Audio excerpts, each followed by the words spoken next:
Welcome back to Hearthstone Grandmasters for our first match of the day here for Asia Pacific.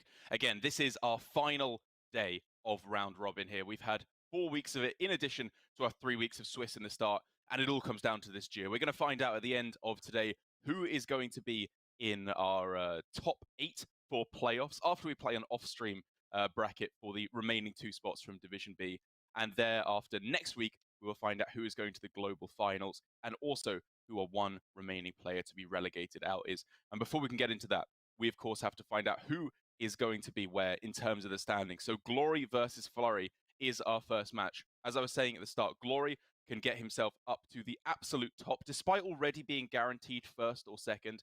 Really just pride on the line to be the undisputed first place. Yeah, imagine if you finish the top of the Swiss and the top of round robin. I don't even think that's possible in the other regions. That would be Yep. an extremely amazing story for Glory to achieve. But of course, for Flurry, there is also a lot on the line. If he loses this series, that means he will be in the relegation bracket. And Glory's also got his friend Possessi to play for, because if Glory loses, then suddenly Possessi's safe and through to playoffs.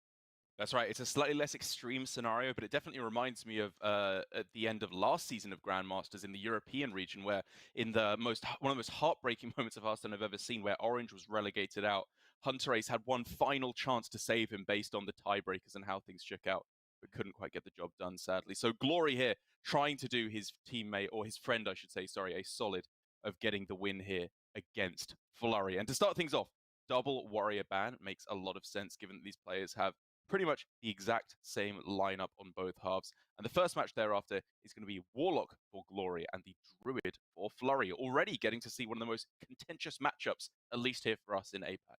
All right, I would be very excited to see whether the result of this will be in favor of RDU or of the world, it seems like. Um, yeah, how do you feel, Derek, about how this matchup actually shakes out now that we've had quite a few matches that we've seen on stream? It's really hard to get a good idea of how any deck really shapes up against Druid, because it really is, two halves of a coin, two sides of a coin that are completely different. Half the time, or some of the time, I should say, they hit the absolute dream where they ramp into the exotic Mount Seller and then you just lose. And when they don't do that, you kind of just win. It seems to be that the players are saying the balance of that generally seems to err on the side of Warlock. The Druid doesn't do quite disgustingly powerful enough stuff often enough. But what I will say is that if the Druid hits it, there is little that the Warlock can do to counteract it. Yeah, I think that is the matchup in a nutshell, and I think the best Druid players have been mulliganing as aggressively as possible for the high roll here. And in this particular matchup, that is not the Turbo Glowfly, it is the Turbo Ramp leading into the Mount Sellers. But Flurry has had none of those options, not even a Fungal Fortunes, and Glory is already off to the races with his card draw. You want to hear a great Dutch joke that I heard from some of my Dutch friends, Gia? Sure. It's that apparently no ramp is I have no idea how to pronounce it. No ramp is a ramp because ramp means disaster in Dutch. So that's a pretty good nutshell, I think, of how Druid shakes out. Did Tice make that joke on his stream, maybe? He did not. It was Captain Kitty, Ed who I hang out with a bit. I like that you kind of presumed that Tice would have. Oh, I guess you said on stream, not that you would. No presumption of my friendship with Tice there. Good job, Gia. Let's carry on. Yes, well, Flurry has hit the ramp, so this is not a total Dutch ramp because he can head into a Glowfly turn followed up by Overflow. Glowfly in this matchup is actually pretty expendable compared to its function in a lot of other matchups, primarily the Mirror, where you really just get it on board as soon as possible and run away with the game. Here, I see it as kind of a way to deter the Warlock from being able to present their own threats, notably the Abyssal Summoner, at which point maybe you can land your Overflow and get your Mount Seller.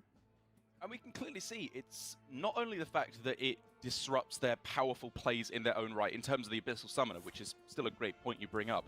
It disrupts the plot twists quite heavily, because here for Glory, he really wants to hold on to this hand. He has the perfect answer to a Glowfly Swarm on curve in an activated Crazed Netherwing, and yet still here he's taking the risk of going for the plot twist, and he is rewarded. You a risk, but I'm pretty sure the most likely outcome is that if he doesn't get Crazed Netherwing, he'll still get some measure of the Dark Skies, the Yes. Moarg Rain of Fire. There's a ton, and it makes a lot of sense that he's prioritizing getting the quest completion while he had that mana spare. And here we can see both of the Netherwings. Yes, I think it's definitely the correct decision here for Glory, but it's just a, wow, okay, an interesting dynamic to discuss, because I've seen players more so than I would expect forego the plot twist, because they just really like their hand. You've got to remember that at the end of the day, this deck doesn't have to complete the quest to win games of Hearthstone. It's still playing powerful minions. It's true. We've even seen players in EU, I think Kalento, mess around with mulliganing the quest to make it worked out for him, but it goes to show that the quest is not a priority in many of these matchups. Warlock can play to just outlasting the Druid, but it is made a lot harder when Druid is running Ysera, and Flurry has that at the top end. Already, Gia, as well, we can see the key difference for Glory and how devastating it is. Glory and Alutemu, I believe, were the two players who substituted in Kartut Defenders instead of the much more popular Abyssal Summoners. And just look at the difference here. This is a 4-6 instead of, what would that even have been? The full 9-9 taunt thrown down. It's disastrous for Glory by comparison. Yeah. Oh, Mount Seller discarded. That's also kind of a ramp. And now Flurry has 2 more procs of the Mount Seller should he choose. It's getting pretty scary. The good thing for him is he has the Glowfly with Soul of the Forest follow-up, and that might be disincentivizing him from using both of these spells. However, even if he uses both, he'll still have the full 7, so I don't see any reason to hold back. Yeah, you're going all the way in here. I think it's one of those matchups where Flurry still has a chance to wrestle things back if this doesn't work, because he's got double Rising Winds for draw, Glowfly Swarm plus Soul of the Forest, which is a huge refill that Warlock can really struggle to find an answer for. It's pretty atrocious beast for Flurry outside of the Mook. Like, he was really hoping for something of substantial health to be generated so he could put the Iron Bark on that and protect his exotic Mount Seller. You can now just see Crazed Netherwing and 2 trades. Flurry doesn't even need to use the AoE spells. Yeah, the numbers don't work out quite perfectly. 8 health is really annoying because he can't Nether Breath either of the 2 other guys. But yes, your point still stands. He can make it work even if it's a bit ugly, and you don't really care if it's ugly. As long as you have an answer to the board here, you are so much in the game. You haven't just been blown out. Not even saying he's winning, but the game continues. Yes, indeed. And key to note is that Flurry has not drawn his Moarg Artifice. He has that Sense Demons to go fish for it, make quick work of this board. So Sense Demons, Moarg, Rain of Fire, Rain of Fire. And a Moarg was guaranteed there because T had already played an Aranasi Broodmother. Disgusting. This is what should blow Warlock just completely out of the water. And that suddenly means for Flurry, we're looking at Ysera as the out. He has the other Glowfly in terms of a threat that he can put on board, but the other Mount Seller has been discarded, and a single Glowfly is definitely not threatening at this point. Flurry's close to killing him. Yeah, for Flurry, it is all on the plan of draw until you hit Ysera. That is the only win condition left to him, and he needs to find it now, because as you said, he's dying really soon.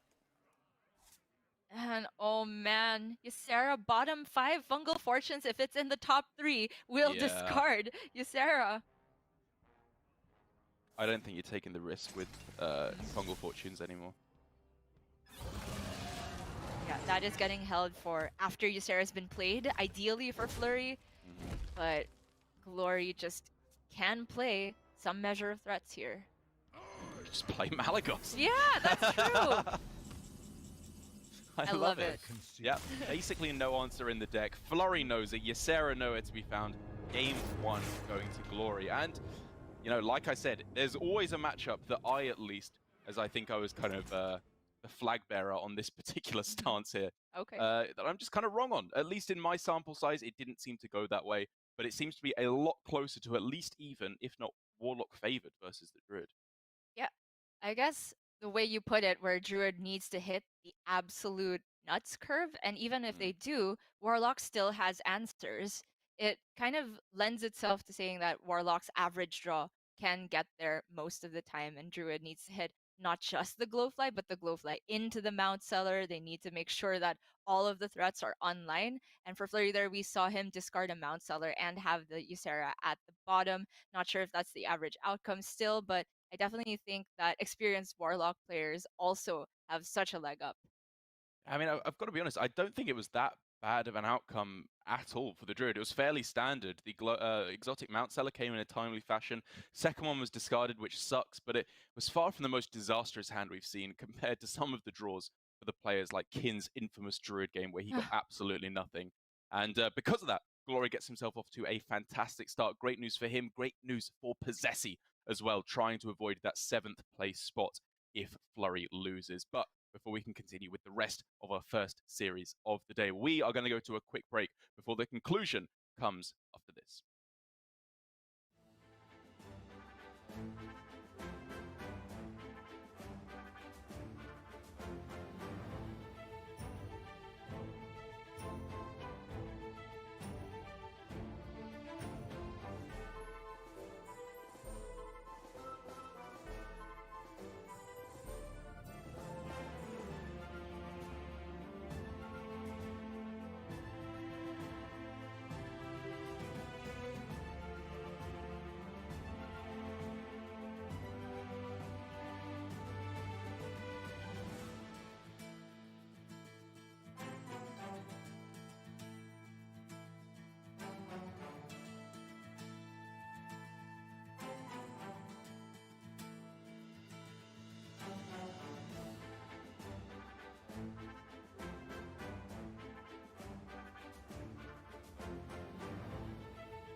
Welcome back. We are halfway through our first match of the day here for Grandmasters. It is Glory versus Flurry, a matchup between two players that have had a pretty good run so far. Just getting into Division A is not too bad at all. But also, I think on the line here, Gia, something we haven't mentioned is the pride of the countries of these two players, as they have solidified themselves, I think, quite clearly as the two best countries for Japan and South Korea, respectively, in Asia Pacific.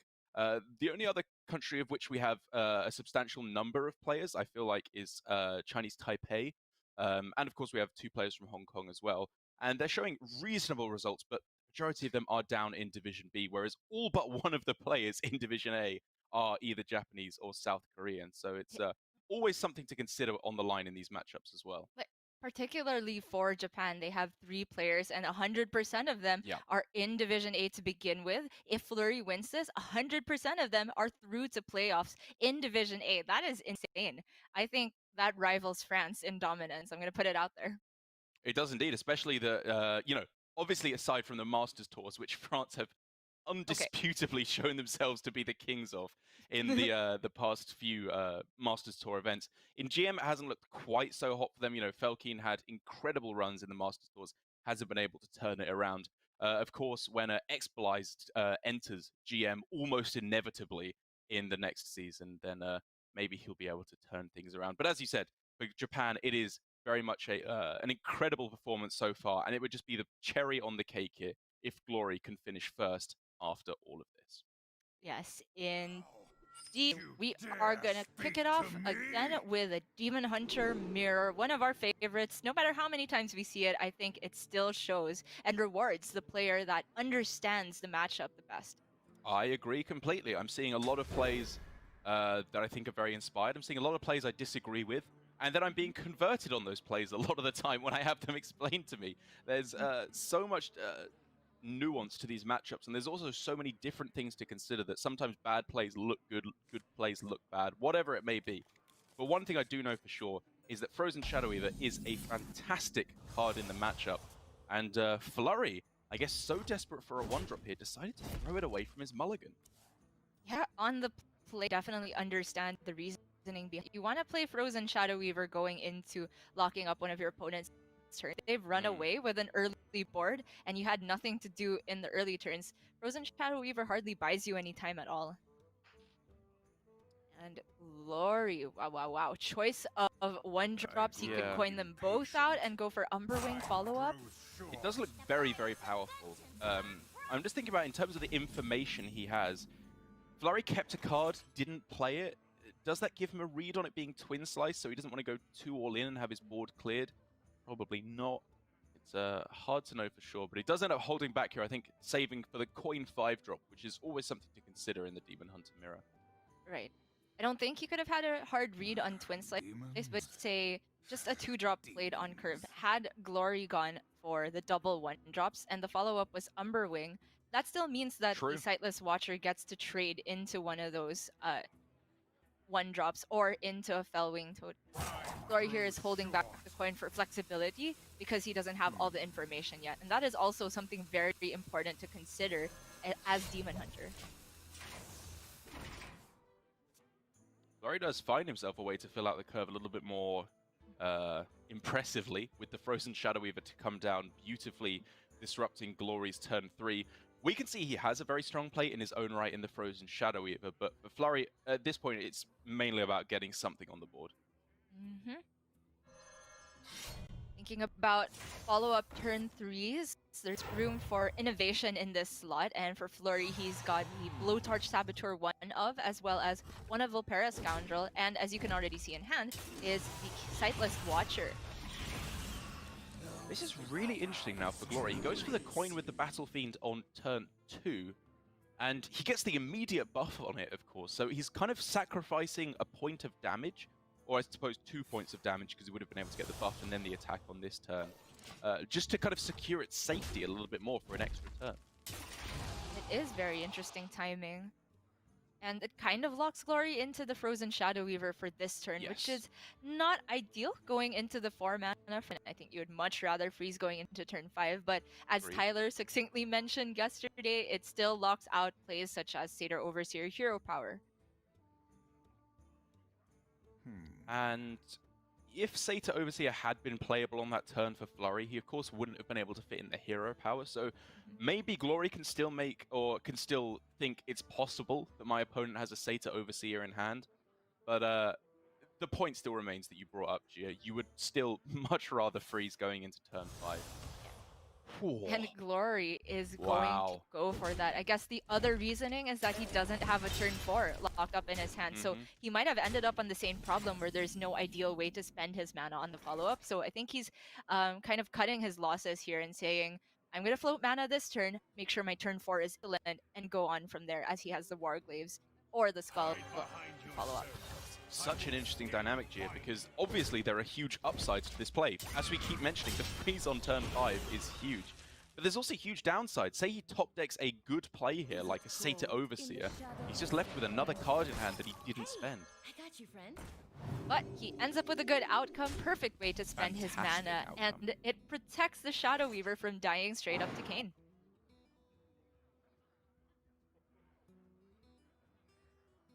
Oy, oy, oy. This is a tough situation. Yeah. I mean, Frozen Shadow Weaver face is, like, obviously the best thing he can do on this turn. But that's pretty bad mana utilization, and with an expensive hand such as this one, it begs the question of whether you are actually just supposed to go Warglaves on 5 here, let them develop their own Warglaves if they have it, and then freeze after the fact. You bring up the point of mana expenditure, but you could technically just use the Chaos Strike as cycle here, not necessarily getting the face attack through. I guess I mean mana expenditure on valuable things. I don't see the Chaos Strike as especially important here. I think that was a legit consideration because I do agree with him finally and on Frozen Shadow Weaver going into turn 5 and then Warglaves for immediate impact later on. But I'm just curious what card you would rather have in hand than Chaos Strike. I could think of a couple, Twin Slice being the main That's one. fair. I guess the thinking is that you may kind of rather have other cards in hand than Chaos Strike, but he has good things to spend his mana on for the next few turns anyway. In he has his choice of Skull or Warglaves on this turn, both of which seem pretty powerful. Fair point, but ultimately that Frozen Shadow Weaver did lock up Glory's turn, and Glory didn't have quite that dilemma of how he wanted to spend his mana. It only was a preloaded Warglaves for that turn. Again, we got to be thinking about mana expenditure here. It's a pretty big deal in these mirrors because Warglaves is again kind of the most powerful play you can do on this turn. Clear up the board, set up for Satyr Overseer seems pretty good, but you also got to think about unlocking the Eye Beam. Does that mean you go Warglaves here, then Skull, and then Eye Beam? I definitely think the Skull is too slow among these options. You're pretty much relying on an Altruist to make up for the tempo lost if that's a play this turn. There's a possibility to go for all the cards on the right side, but that seems pretty poor against an opposing Warglaves. I agree. Because if we're living in a world where you go Satyr, Chaos Strike for cycle, and that doesn't even necessarily free up the Eye Beam, because you could draw an expensive card. Then Glory responds with Warglaves against your whole board, is free to develop something, and probably have to respond with a Warglaves against a larger minion. Trades away his board here. This is very interesting, Gia, because one of the points I was about to bring up is, weirdly enough, I feel like at this point in the mirror, one of the things that can go really wrong for you is a Satyr Overseer. When both players have the weapons equipped, if they start swinging away and generate 2, 3, even 4 2/2s, there's very little to come back from that. And I think that's a major consideration behind Flurry's play here to make sure Glory can only attack once. Yeah. I think deal even without the Satyr Overseer. He's just saying, I'm not going to face tank this damage because that just means Glory gets an extra swing in over the course of 2 turns. And that is a huge, huge Flurry, my goodness. Absolutely massive. Look at what this shuts down for Glory. The Glade Bounded Depth and the extra damage. It just stops lethal on its own, even ignoring any other ramifications of board. Glory still has a Skull active. He had the Eye Beam off the top to help him stave off lethal on the backswing. Oh! All the Frozen Shadow Weavers. Absolutely huge. Again, setting up lethal on the following turn here is Glory. Flurry needs something very impressive. Seen the freezes on both sides, all of them used now. Seen an Eye Beam from Flurry. About to be ripped, but I don't see a way out. Well, is it actually lethal quite yet? It's one off? I think it might be one off. Right? Oh, Not never anymore. mind. Wow. That was just me assuming that you hit one of the many top decks there. So many Twin of slices the... or chaos strikes. Yeah, exactly. And it's just, I feel like so many of the facets of the mirror were demonstrated here. First of all, the power of freeze. For Flurry, every card he drew off the Skull of Gul'dan at the end there was crucial in terms of getting the damage, in terms of attacking. He couldn't do anything when he was frozen there. But for Glory on the other side, not only do you have to consider his timing of the frozen Shadow Weaver, which potentially won him the game by saving it for an extra turn, but also his choice of how he traded and how he went face. There were multiple opportunities where he could have got that little bit of extra damage to face, which might have meant he didn't need the top deck of Twin Slice to close out the game. Man, very close. I think it was super well played on both sides. That turn for Flurry was really the pivotal one where he could have decided to preload the Warglaves or go that Shadow Weaver. And I think that was still the best line that he ended up taking there. But wow, the freezes on both sides just mess up all of your game plans. And suddenly you have to rely on what other alternatives are in hand. And the skulls came in really clutch for those scenarios. Yeah, very, very cool stuff. And of course, that means that Glory ends up at 2-0, one game away from ending the day, or ending the round robin, I should say, at a near perfect record of 6-1. Truly incredible stuff it would be to see him go that well, that dominant over an entire 7-week span, and looking pretty decidedly like the favorite to get to the global finals thereafter. But before he can do that, Gia, it's looking like at the moment it's not likely to be a clean sweep, because he's got Druid and it's up against Demon Hunter. In my opinion, one of the worst matchups you're looking at the moment in Hearthstone. Completely agreed. And if we're going off of the world's opinion and not RG Youths, also could struggle potential against Quest Warlock. But we also have to note, this is a Japanese player we're talking about. These are the guys that bring Druid week after week, and they get the goods with the mulligans. They really, really do. Kind of interesting there to see Flurry mulligan away the Umberwing. Again, he is a player who clearly values his one-drops very, very, very highly, because the curve there, to me, looked pretty good with just Umberwing, Satyr, Overseer, and pray you hit a one-drop off the top. And we also see here, not playing Beaming Sidekick just as a 1-2. I think he's deliberately holding on to this for a turn 3 after the Umberwing is equipped. Satyr Overseer with Sidekick.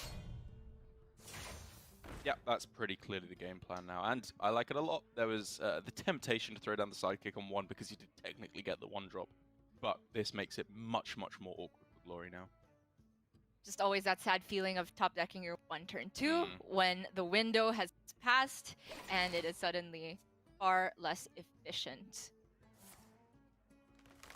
Woohoo, Mount Cellar. Okay, we're getting close here for Glory. Getting close. But Flurry is turning on the pressure. Oh, coin held. Coin held. He's preparing for the Glowfly. This is the play. He's expecting Glowfly to come down here. He's played against these Japanese players before. And by preserving the coin Warglaves, it allowed him to just win the game on the spot pretty much, if it was to be a Glowfly swarm. It's true. He could have just cleared up almost all of the flies and regenerated his board had the Satyr Overseer stuck, but this is the disaster outcome. If Flurry just spell, suddenly Flurry's follow-up is just very low pressure minions. You don't want to be coining a Warglaves just to swing face ones. Yeah, weirdly enough, it was kind of damned if you do, damned if you don't for Flurry, because Glory, even if he had the Glowfly Swarm, he didn't have to play it. He could have gone for this kind of a turn anyway, where he just clears off the board, because he is so afraid of coin Warglaves, and I think he very possibly might have. Very interesting interplay. But now we see Flurry just building the best board that he can with what he's got. But this doesn't quite line up so well into a coin skull because it's going to be stuck in the middle with the next draw. So I'm not really sure if this coin should have been held so long in retrospect. Glory, if you think about it, Glory can start to piece together some information here because he now knows that there was a beaming sidekick in hand, coin is still in hand.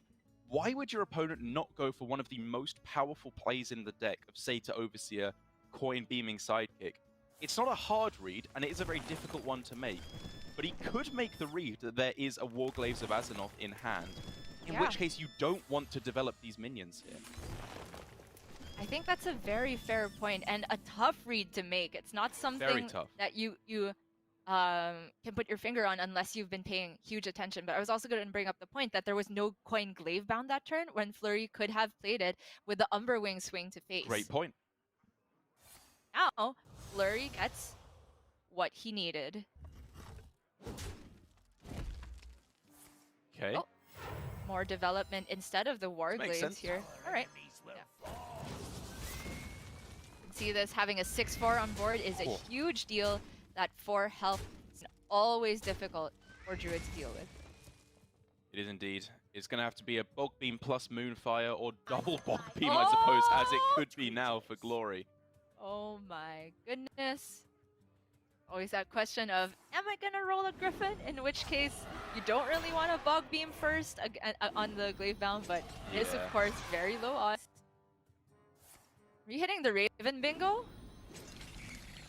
We saw the Messenger Raven Bingo. Oh man. And suddenly an awful spot for Flurry. I mean, he could face tank this Mount Seller thrice if he wants. Yeah. And then he's got not really enough damage to close out the game thereafter. And the worst thing is, he's still not unlocking the Skull of Gul'dan for next turn. And the rest are actually a big deal that they're buffing each other's attack here. Flurry doesn't have the liberty to swing into them all willy-nilly, at least not without trading other minions. That's why you see him giving up his board into the Mount Seller. I mean, if he doesn't trade here, though, he's dead to Savage Roar on the spot. You're absolutely right. Whew, okay, that last trade was very clutch. Flurry has the refill in his hand, at least. But Flurry's so low that, I wonder if you just go for a bunch of 3/2s here. I love it. What answer is there to this? Altruist is looking very unlikely given the plays you've seen from your opponent thus far. They just use all the charges of a Warglaive. You've seen a Glaive Bound as well? Yeah, you're unlikely to die. It's almost impossible, actually, that you die. Oh, the freeze! Okay. So if you freeze a minion, you're still dead to Savage Roar because you can't kill both layers of the... Oh, wait. If he trades first layer with minion, second layer with base, then... Still dead, though. It's Hero Power Savage Roar. Oh, no, because he can take the 2 damage. Okay. Right. If you take the second layer with base, then he's alive! Flurry spotted in! Oh. All right, Flurry still in with a chance here of turning this around. Now the overflow is looking a little bit more tempting, even if it does heal Flurry up. Yeah. Of course, Glory can see he's 1 damage off lethal, but now there are outs for lethal on the other side. Yeah, and that's why Glory has to go. There's 7 on the other side. There's a way to kill these minions without face tanking with Savage Roar. And so, can he just put Flurry on not having 6 damage from hand? Or 5 even, counting the hero power? I guess just 1 Glaive Bound, he survives against that, but he's dead to Metamorphosis, he's dead to Glaive Bound plus Twin Slice. It is so tough. But Glory could just set up the 2 turn by hero powering face, and the 1 armor is actually pretty relevant here. Oh, that feels so scary. Dying to just a Metamorphosis. Or like you said, there's other outs. It's Twin Slice plus Glaive Bound, it's Chaos Strike plus Glaive Bound. Oh. He doesn't now.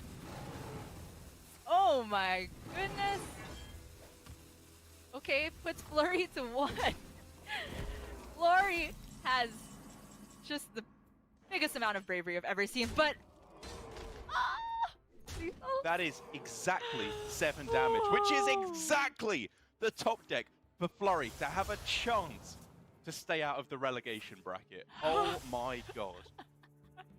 So what Glory went for was a guaranteed 2-turn setup because there's no taunt from Yeah. Flurry. I guess it also doesn't account for I-Beam, so it's not that guaranteed.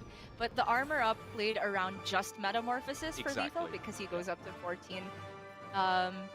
Doesn't play around combinations of cards and healing. I struggle to see whether or not that was correct, but if we look at the world where he goes for overflow instead, then his problem is still quite the same because he's not developing minions, and then he still has to spend another turn responding. So he kind of need 2 turns to find lethal anyway. It is really tough, but I think that was such a cool spot. It's really complicated because if he goes for the overflow with 2 mana spare and he doesn't hit Wrath or like Crystal Power plus Moonfire, he's in a bit of a rough spot because he's actually tanking quite a bit of damage with 7 on the board. So I can understand why he thought his odds were better, given, you know, he's already seen 1 Glavebound, he's already seen a Chaos Strike, both of which were pretty crucial parts of a combo. It had to be, and even the Skull of Gul'dan, I don't think would have been enough mana left over to go for Twin Slice plus the Glavebound depth. So for Glory there, it was very unlikely that he died there, but unfortunately for him, that is exactly what happened. And that does mean we are going into a game for a Druid Mirror. Glory's got the Glowfly. That's just how they do things in Japan. But Flurry has Overgrowth on Coin, very powerful leading up into a Mount Seller. All right. Flurry's hit the juice. It has. He is 1 card away from the absolute dream, and that card is Glowfly Swarm. Meanwhile, Glory has drawn a little bit of cycle. That's not bad. If he can hit an Innovate, he's in a very good spot. He's got a lot of cycle now. But he's going to have to get it done very, very fast. Flurry with these 3 draws has a chance to hit an Innervate of his own. There it is.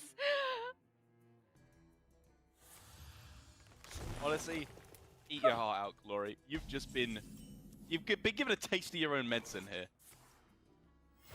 You absolutely go for it here. Never Wild Growth. Don't give your opponent a chance to innervate the fly. This is huge. Flurry does not have Power of the Wild, but he has Savage Roar.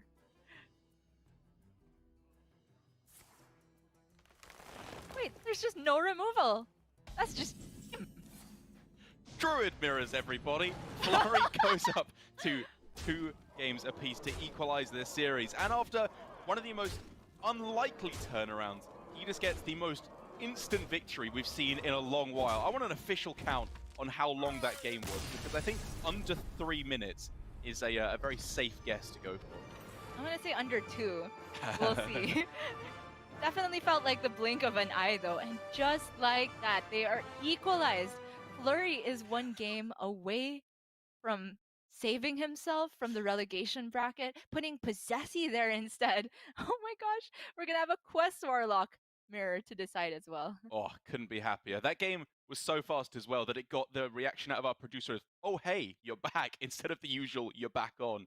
Just because even he, I think, didn't expect it to go anywhere near that fast.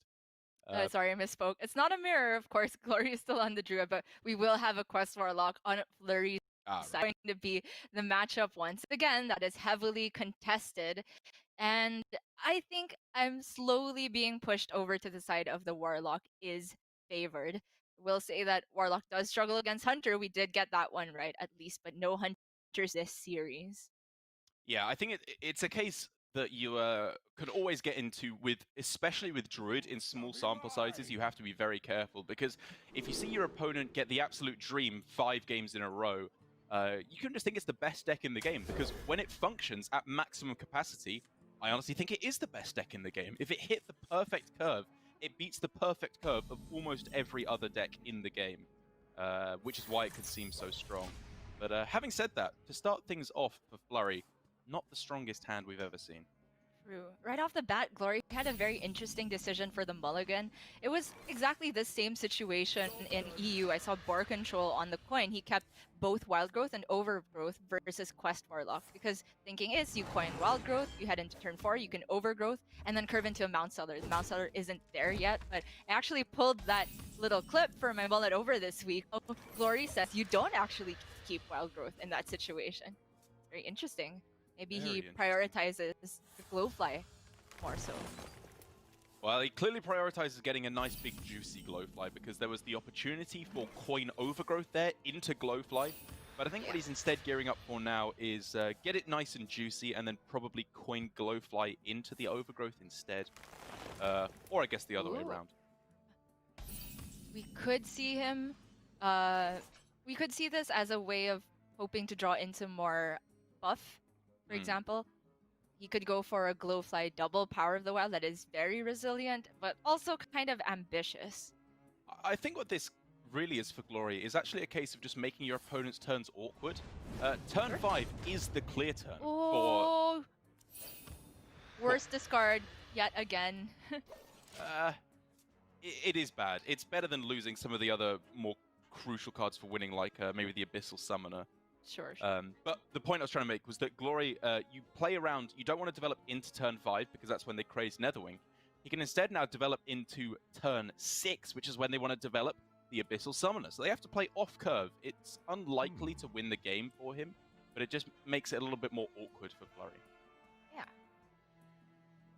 Yeah, it is another case of timing and disruption, just a huge theme of this meta, which I really enjoy. And so the Glowfly, this turn, he doesn't have to commit Power of the Wild because either way, it's weak to Craze Netherwing. Yeah. And Glory can just say, well, if you're not going to develop something this turn, spend the turn clearing instead. Then he just responds with the Coin Ysera. I will say there's some merit to actually dumping cards in this situation, which incentivizes you a little bit more to go for Power of the Wild.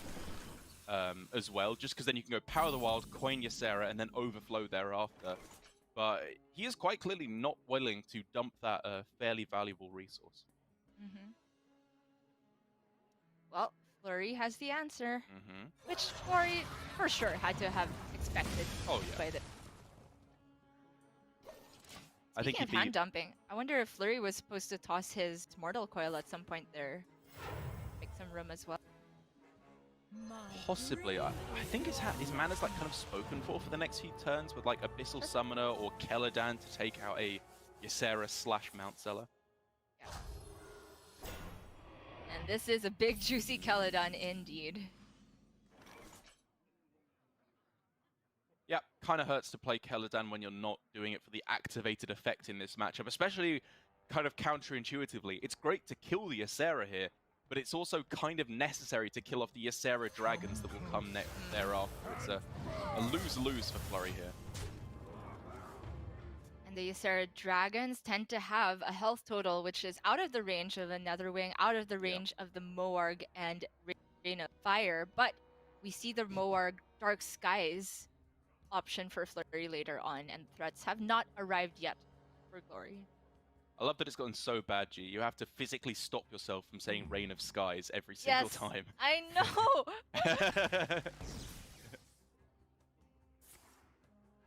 At least I try.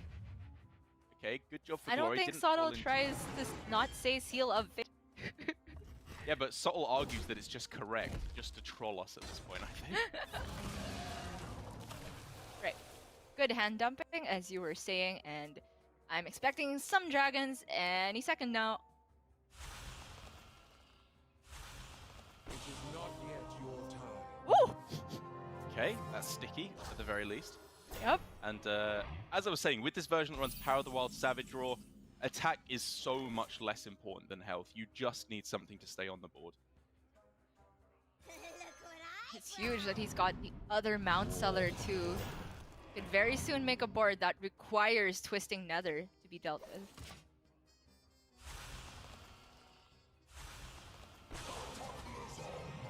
Woo! Oh! Alright, something that isn't 12 health. Whoa! Spell damage? Troll Hunter's insane! That is huge with this Raph. I was gonna say, Flurry's one saving grace here is he's got this annoyingly sized taunt for Glory that he can't quite get through without committing buffs onto the Nazari. But now we could see a deviation. We could see a Soul of the Forest play alongside cleaning this up. Yeah, so we start with probably Wrath. And then he wants to play the Mount Seller as well. Wow, I don't think that is necessary here. He's got so many resources. Oh my gosh. I guess you This could greedy man. argue that because he's got so, the Soul of the Forest is so difficult to clear everything off here. Okay, sure. Just deal with it next turn. Like, even if there's Twisting Nether here, what do you do as Flurry? You're still just dead.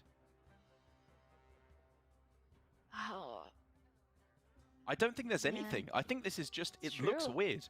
But I think it might just be checkmate from Glory. Yeah, would it have to have been...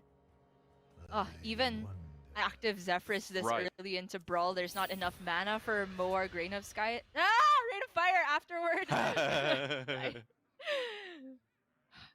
The prophecy I've has lost. I'm been defeated. fulfilled. Yeah.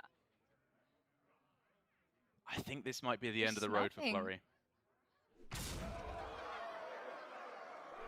Yeah, I call the play greedy Glory, but as it turns out, there is just zero response possible for Flurry.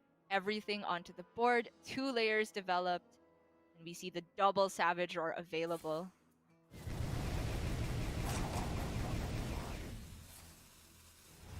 He's given it his best shot. He'll get the bad news that there is lethal on the other side every single time. That is going to do it. Glory will take the win, and he ends up at the end of our round robin at a 6-1 record. Truly an incredible feat here in Hearthstone Grandmasters for Asia Pacific. He's just undisputed now. What an incredible run. Yeah, there is no more question, no more us saying that he's been playing second fiddle to Alutemu, no more saying he is second to Surrender. Glory is absolutely at the top of Asia, finishing the best score after Swiss, the best score after round robin, and now Flurry is guaranteed to be in the relegation bracket alongside Kin. He is indeed. Very harsh stuff for Flurry, but great news for Possessi. Glory has done his countrymen a solid by guaranteeing him in the top 6, so we will see Possessi for another season of Grandmasters at the very least. And it's got to be said, for both Kin and Flurry, it's still unlikely that they will be eliminated from Grandmasters. The players in Division A in the elimination bracket have a couple of extra chances to get through there. One thing I will add is I've figured out the out there for Flurry at the end. I think it was exactly plot twist to complete the quest, and then tap into Twisting Nether, and then 0 mana Twisting Nether plus the 5 mana Crazed Netherwing for exact mana utilization and a board clear. It's niche. I think you don't play around that as Glory, but potentially there was an out for Flurry. I'm impressed you even managed to think of something. I was just racking my brains for any type of Zephyrus thing, but it still wasn't there. But very well spotted from Glory that even if it seemed like an overcommittal of resources, 99% of the time or even more, it just won him the game on the spot. And taking a look at the schedule for the rest of the games today, that is the very important Division A match out of the way, because at least in terms of elimination, Rivius versus Alutemu now, Gia, this is for neither of these players any chance at all of elimination. We are purely looking at trying to finish in that top spot now for both of these players. Yes, getting that other top seeding. Of course, Glory is now solidly in first place, but the second seed in Division A also receives a bye going into the very big deal, just having to play one less match and get closer to qualifying for global finals.